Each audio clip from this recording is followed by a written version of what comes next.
I kind of played a part. Like I had a part that I played on the show, and it was kind of consistent. It just kept me. It was authentic. I mean, it was like I'm the CEO, I'm the head guy, and so.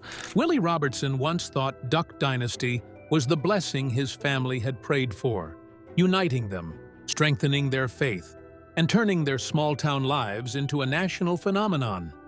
But years after the cameras stopped rolling, he's revealing a truth far heavier than anyone imagined. The show didn't end because fame faded. It ended because the very success that had lifted them began slowly tearing them apart. So, what really pushed the Robertsons to walk away from it all? Stay tuned to find out. Don't miss a second. The moment Willie finally told the truth. Willie Robertson had spent years dodging the question everyone kept asking. Why was Duck Dynasty really canceled? For a long time, he offered polite half-answers, changes in direction, shifting priorities, the natural end of a long-running show. But in 2025, after the death of his father, Phil Robertson, and a series of personal blows that shook the family to its core, Willie finally revealed the truth. And it was far more heartbreaking than anyone expected. According to Willie, the Robertson empire didn't collapse because of low ratings or a lack of storylines.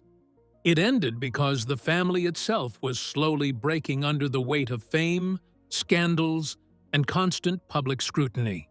At their peak, the Robertsons were pulling more than 11 million viewers and selling millions of dollars in merchandise. Yet, behind the scenes, cracks were widening. Cracks nobody wanted to acknowledge. The show had turned their once simple lives into a battlefield of expectations, obligations, and emotional strain. There were branding conflicts, personal disagreements, and exhaustion so deep that the family's unity, once their greatest strength, was slipping away. Willie admitted that Phil Robertson's controversies were a turning point.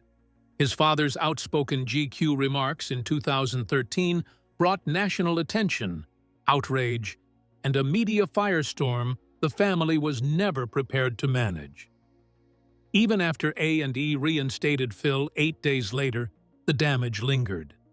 Advertisers grew nervous, producers became cautious, and the family found themselves constantly negotiating how much of their faith could appear on camera.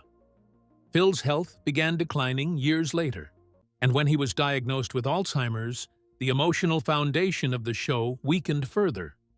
His death in May 2025 closed a chapter none of them were ready to face.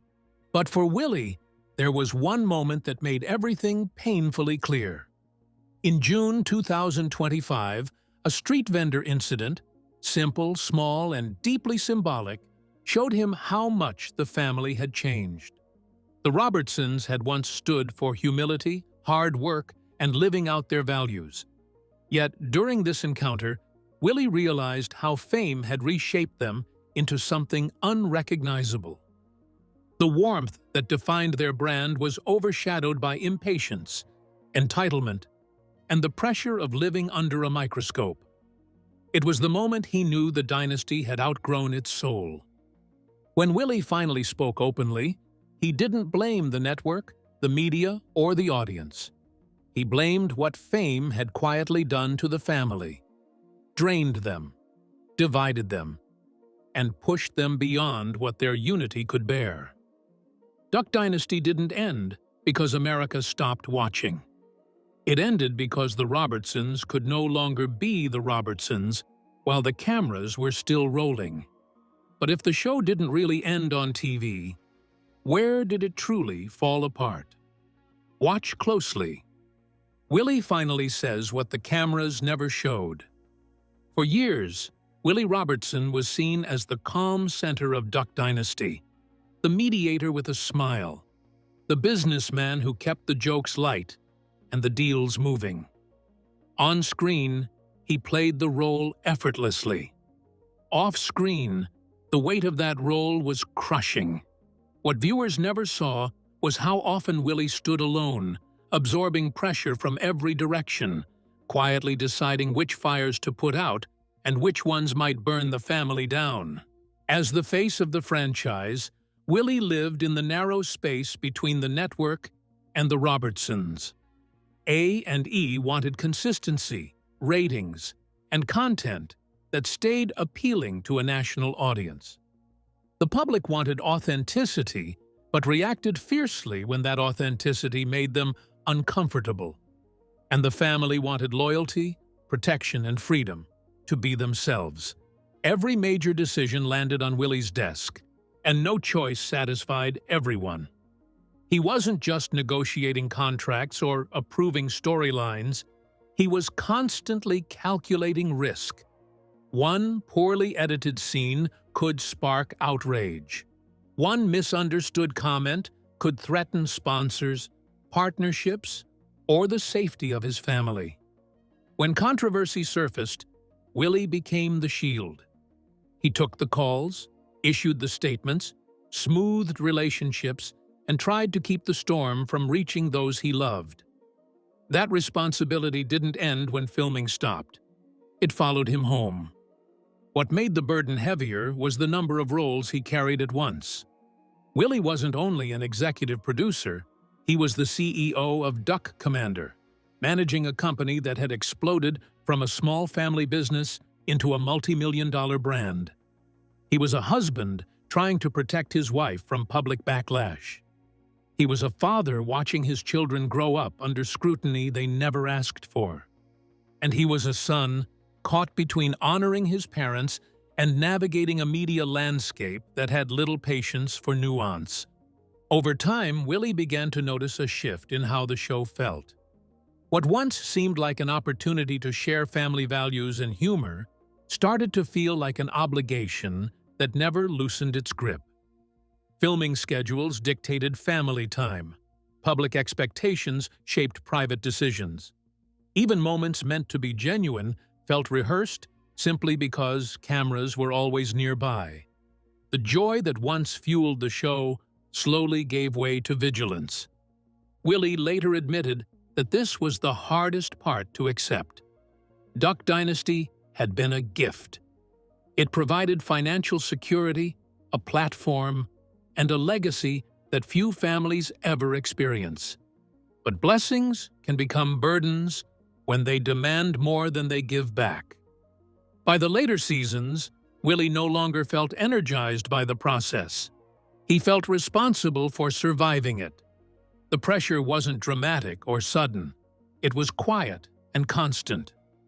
It showed up in sleepless nights, difficult conversations, and the growing realization that the family's well-being was being measured against ratings charts and public approval. Willie saw that if the show continued, something else would eventually break, whether that was relationships, peace, or the ability to live without fear of the next headline. This was no longer about fame. It wasn't about proving anything to the network or the audience. It was about survival, emotional, spiritual, and familial. And once Willie reached that conclusion, the end of Duck Dynasty stopped looking like a loss. It started to look like the only way forward. But to understand why walking away felt like survival, don't we need to see where it all began? Stay with us. How it all began, the rise nobody expected. Long before Duck Dynasty became a cultural phenomenon, the Robertson family lived a very different kind of life. One marked by poverty, instability, and a rugged determination to survive. Willie Jess Robertson was born on April 27, 1972, in a small rural hospital in Bernice, Louisiana, just 2 days before his father Phil's 26th birthday. At that time, the Robertsons had little more than their land, their hunting skills, and their hopes for a better future. The 1970s were unforgiving years in northern Louisiana. Money was scarce, jobs were inconsistent, and Phil Robertson was still searching for direction. His battles with alcoholism weighed heavily on the family, creating unpredictable days and even more uncertain nights. Yet even amid the turmoil, the seeds of resilience were already taking root. Everything changed in 1980. Phil, whose addiction had nearly cost him his marriage and his relationship with his children, reached a breaking point. It was then that he embraced Christianity in what the Robertson family describes as a dramatic transformation. Almost overnight, the man who had brought fear and instability into the household became someone committed to faith, discipline, and rebuilding the family from the inside out. Willie, then just a young boy, witnessed this transformation firsthand. It shaped his beliefs, his work ethic, and his understanding of what redemption could look like in real life. The home that had once felt fragile became a place defined by structure, love, and devotion to God. But even with newfound stability, life was far from easy. The Robertsons lived modestly, often stretching resources to the limit. Meals frequently depended on what Phil brought home from the woods. With little margin for comfort, the children learned early how to work hard and contribute to the family's survival. For Willie, this meant countless hours in sweltering Louisiana heat, sanding duck calls, assembling parts, packing boxes, and answering phones as the family business slowly began to take shape. Long before he had a title or a leadership role, he had responsibilities.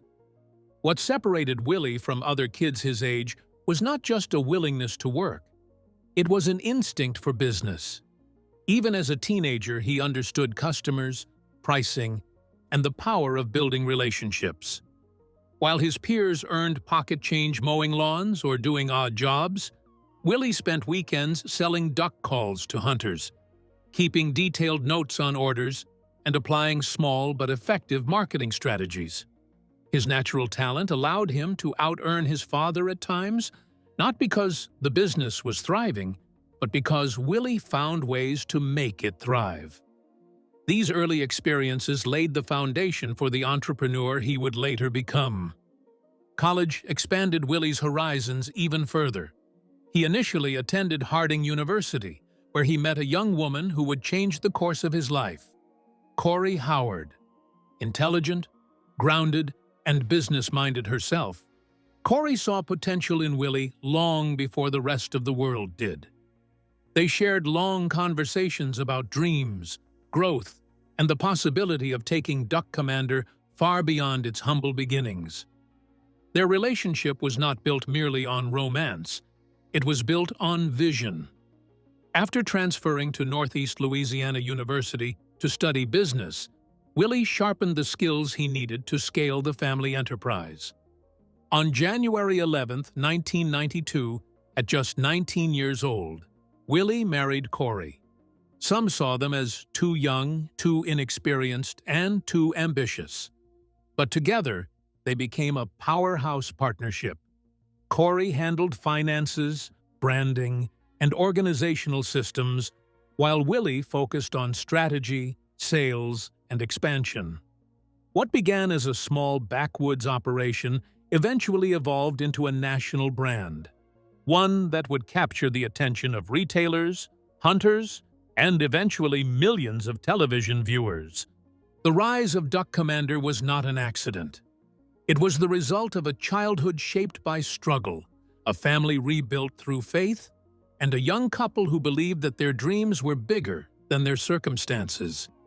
Their success was improbable, and that is precisely what made it extraordinary. But belief alone doesn't build an empire. What happened when Willie finally took the reins? Stay with us. The making of a reality TV empire. When Willie Robertson took control of Duck Commander in 2002, the company was still operating like a small-town workshop rather than a national business. Orders were tracked on scraps of paper, inventory was scattered in closets, and annual revenue hovered around $8,000. But Willie saw potential far beyond Louisiana. With a business degree, an instinct for branding, and a determination shaped by years of hands-on labor, he set out to transform Duck Commander into something much larger. He began by professionalizing the entire operation. Willie introduced proper inventory systems, formalized packaging and shipping processes, and worked tirelessly to secure national distribution. Soon, Duck Commander products were showing up in major sporting goods stores across the country. In just a few years, revenue skyrocketed into the millions. Phil Robertson may have invented the duck call, but Willie was the one who turned it into a thriving commercial enterprise. Yet, the leap from successful brand to television phenomenon was anything but straightforward. Between 2006 and 2008, Willie pitched the idea of featuring the Robertson family on television to several major networks. All declined. Executives couldn't imagine that a bearded, devout Southern family would appeal to mainstream audiences, but Willie refused to abandon the idea. If the networks didn't understand the value of their story, the Outdoor Channel might, and it did. From 2009 to 2011, the family produced Duck Commander for the Outdoor Channel. These early episodes were simple, unpolished, and authentic. They followed hunts, family banter, and the sometimes chaotic rhythm of running a growing business. Viewers responded well, and the series helped the Robertsons refine the humor and chemistry that would later define their breakout show. During this time, Corey Robertson made a bold move that changed their trajectory. When negotiating with Benelli for the Outdoor Channel series, she insisted the family should be compensated with proper talent fees. Willie, earning just $28,000 a year at the time, thought her request of $30,000 per season per cast member was unrealistic. Instead, the executives agreed immediately. For the first time, the Robertsons realized they weren't just business owners, they were becoming entertainment personalities. The turning point came when a Los Angeles producer discovered their Outdoor Channel episodes and recognized the family's mass appeal. He pitched them to A&E, which was intrigued but skeptical. Network executives initially assumed they were picking up another rugged Louisiana reality show. But when they viewed pilot footage, their expectations flipped. Instead of gritty swamp scenes, they saw heartfelt comedy, relatable family dynamics, and Willie holding chaos together as the practical center of the show. A&E moved forward, and Duck Dynasty premiered on March 21, 2012. The response was staggering. The mix of humor, faith, authenticity, and Southern charm resonated across America. Season 4's premiere drew 11.8 million viewers, making it the most-watched non-fiction cable episode in U.S. history. What began as a modest family business had become a full-blown reality TV empire, powered by Willie's vision, Corey's business acumen, and a family whose genuine life was more compelling than any scripted television could imitate. So when success hit this fast, what unseen cost came with it? Keep watching. Behind the scenes, a family under strain. As Duck Dynasty expanded into a national sensation, life inside the Robertson household became far more complicated than viewers ever realized. A&E production crews filled their homes from morning until night, capturing every interaction, every disagreement, and every attempt at humor. What audiences saw as effortless charm required hours of setup, retakes, and coordination. And at the center of it all was Willie Robertson, CEO of Duck Commander, leader of the family brand, and the anchor of the show's storytelling. Balancing these roles meant juggling intense business demands with the emotional labor of keeping the family focused and the television machine running. Phil Robertson, however, remained the one element of the show no producer could predict or control. He never accepted scripted suggestions, and he had little patience for television polish. One scene, remembered by the entire crew, involved Phil being asked to say the standard family prayer before dinner. Instead, he launched into a fiery blessing, condemning the heathens from Los Angeles, leaving everyone stunned and laughing. The moment was quintessential Phil, unfiltered, sincere, and completely unusable for broadcast. Incidents like this endeared him to fans, but created constant challenges for producers who were trying to shape the show while preserving its authenticity. Away from the cameras, the pressure on the business itself was overwhelming. The success of the show caused Duck Commander orders to explode from roughly 50,000 units to an astonishing 1.5 million duck calls in a single year. The company's modest operation was never built to scale that quickly. Holiday seasons triggered website crashes, phone lines jammed, and frantic attempts to sort orders that had been paid for but never logged due to system overloads. Workers pulled 24-hour shifts, and Willie spent countless nights trying to prevent total operational collapse. Yet, despite the chaos, the show portrayed the family as relaxed, playful, and constantly engaging in lighthearted antics. Viewers saw the Robertsons fishing during work hours, inventing elaborate pranks, or crafting humorous solutions to simple problems. While these moments were real, they represented only a fraction of their daily reality. Off-camera, the family was exhausted, buried under logistical crises, and stretched so thin that their personal lives became inseparable from their professional obligations. The gap between perception and reality created a tension that only grew with each season. Fans believed the Robertsons were living an easygoing, joy-filled life. In truth, they were struggling to keep up with a business that had spun out of control and a production schedule that left little time for rest or privacy. The strain did not destroy the family outright, but it planted the earliest seeds of burnout, signs that the dynasty the world adored was already beginning to crack beneath the pressure. But when cracks start to show, what values get tested first? Stay with us. When faith became a battlefield. Faith was never a branding tool for the Robertsons. It existed long before Duck Dynasty and shaped how the family lived, worked, and related to one another. Early on, that authenticity helped the show stand out. Viewers didn't see polished sermons. They saw a family whose beliefs were woven naturally into daily life, especially in the closing dinner prayers that became a signature of the series. As the audience grew, however, faith quietly became a source of tension. Phil Robertson later alleged that early episodes were edited to reduce explicit religious language, including the removal of phrases such as, "in Jesus' name," during prayers. According to Phil, producers worried that overt Christian language might alienate parts of the national audience.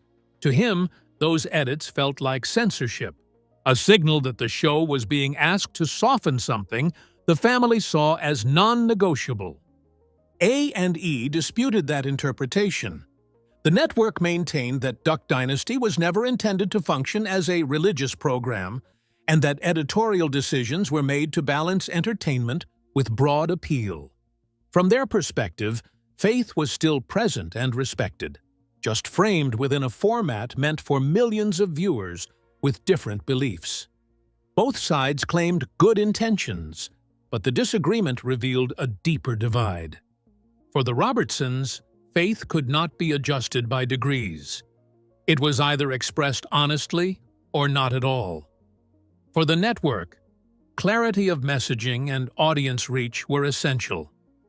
That gap placed Willie Robertson in a difficult position. As executive producer, he fought to preserve the family's voice. As the bridge to A&E, he also had to protect the show's future.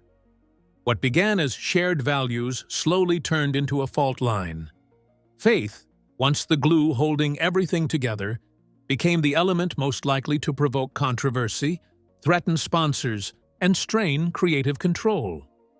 Television didn't erase the family's beliefs, but it tested how openly those beliefs could exist under constant scrutiny.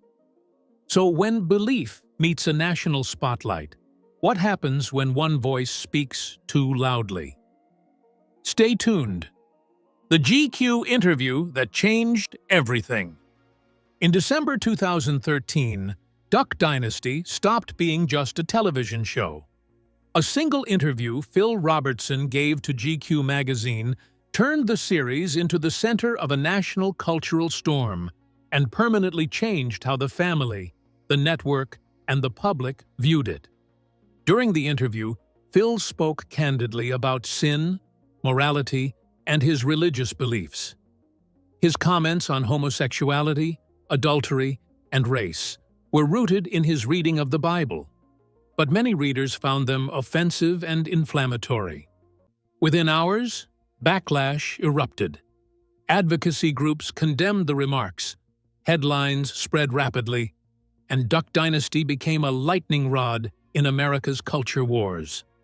A&E moved quickly. On December 18, 2013, the network announced Phil's suspension from the show. The decision shocked fans and stunned the Robertson family. Viewers accused the network of attacking religious expression, while others praised the move as necessary accountability. The debate was immediate, emotional, and deeply polarized. Willie Robertson was thrust into crisis management overnight. He had to defend his father while protecting the family's brand, employees, and safety. Every public response carried risk. Silence looked like agreement. Strong defense risked escalating the conflict. Behind the scenes, Willie balanced media pressure, tense negotiations with A&E, and private family conversations that were far more divided than the public ever saw. Those 9 days exposed deep disagreements within the family. Some believed Phil's right to speak should never be compromised. Others feared the long-term damage to relationships, businesses, and public trust. Fame magnified those differences, forcing conversations the family had never needed to have before. Under intense pressure, A&E reversed its decision and reinstated Phil without him missing an episode. On the surface, Duck Dynasty survived, but the damage was done. From that point forward, the show carried a new weight. Every episode aired under scrutiny. Every comment felt risky, and entertainment gave way to vigilance. The GQ interview didn't end Duck Dynasty, but it changed it forever. But if the show survived, what secrets did fame force back into the spotlight? Keep watching to find out. Scandal, abuse, infidelity, and national backlash. At the height of Duck Dynasty's popularity, the Robertsons appeared strong, united, and unaffected by the pressures of fame.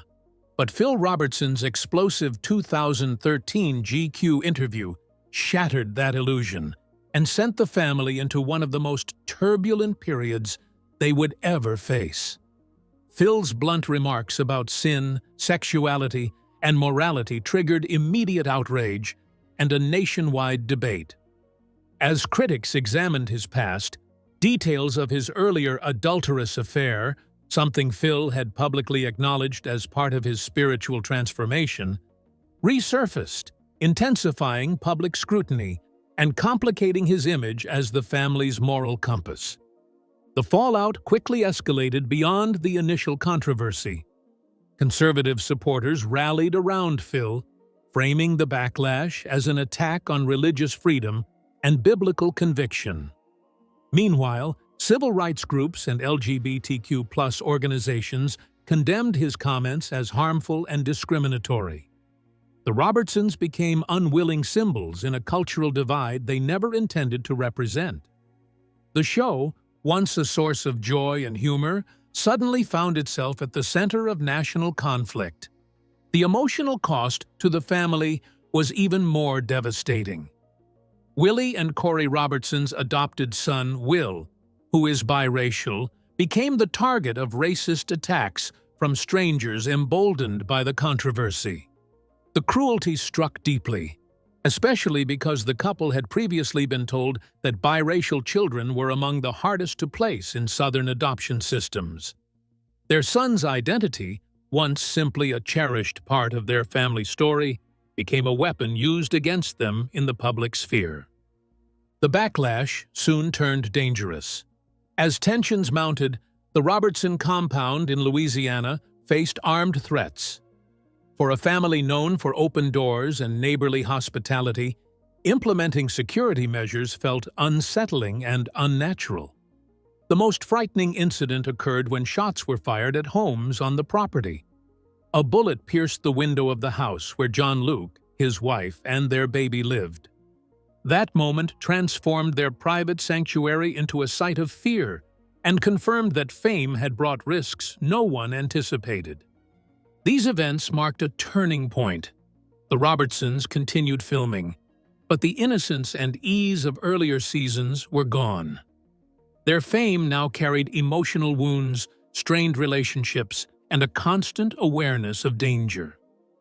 For Willie, this period revealed a painful truth.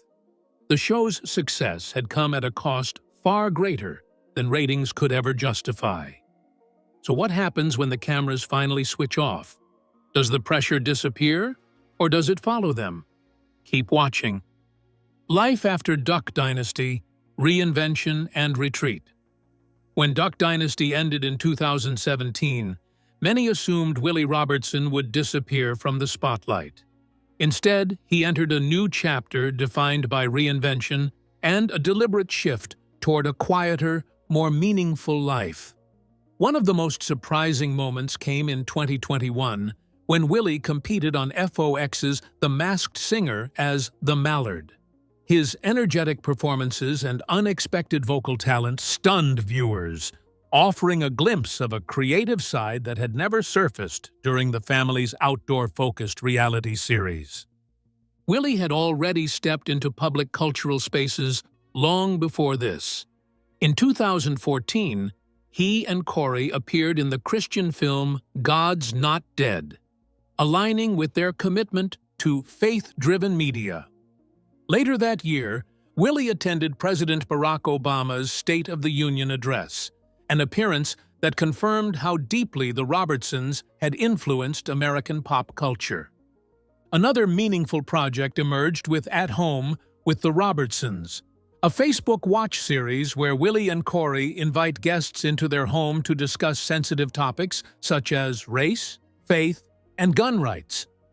The conversations were candid and grounded, reflecting a shift from performing for entertainment to engaging thoughtfully with real issues.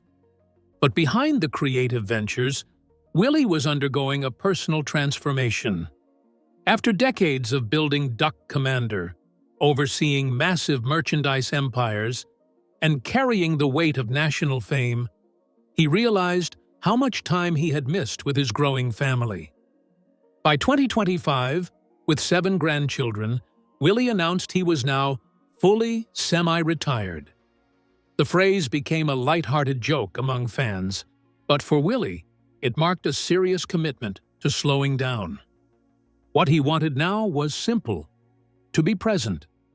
After years defined by expansion and public attention, Willie chose a life centered on family, faith, and regained time, embracing a quieter legacy beyond the camera's reach.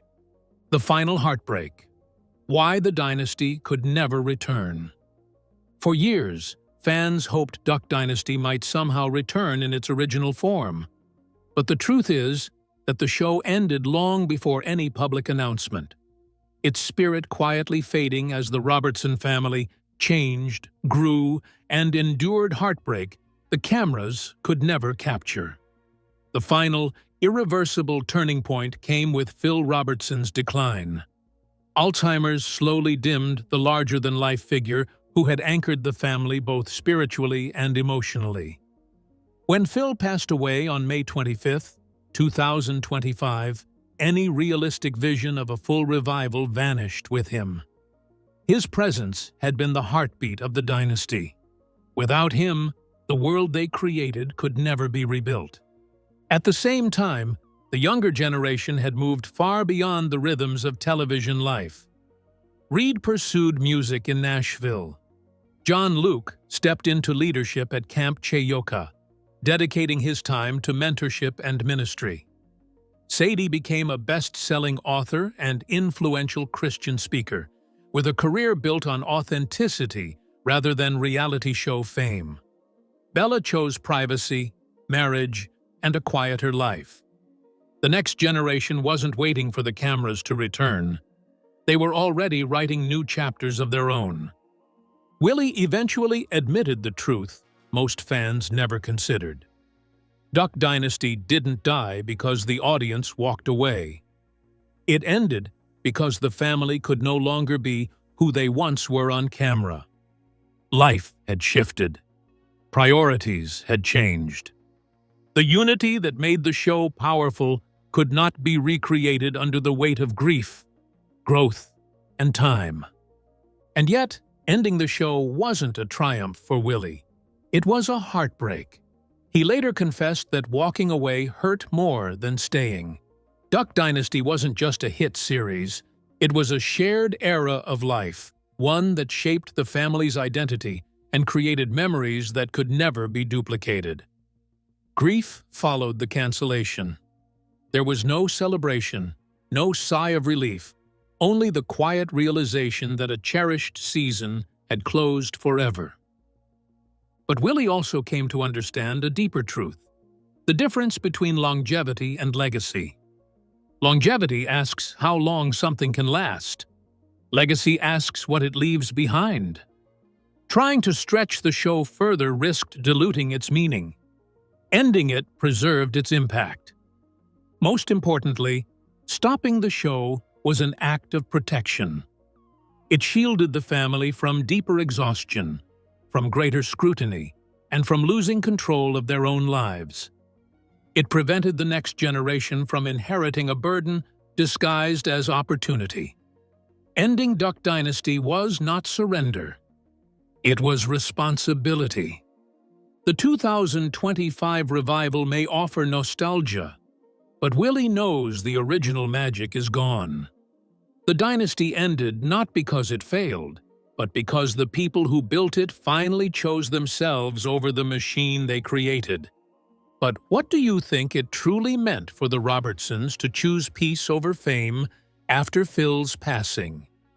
We'd like to hear your thoughts. Don't forget to comment and subscribe.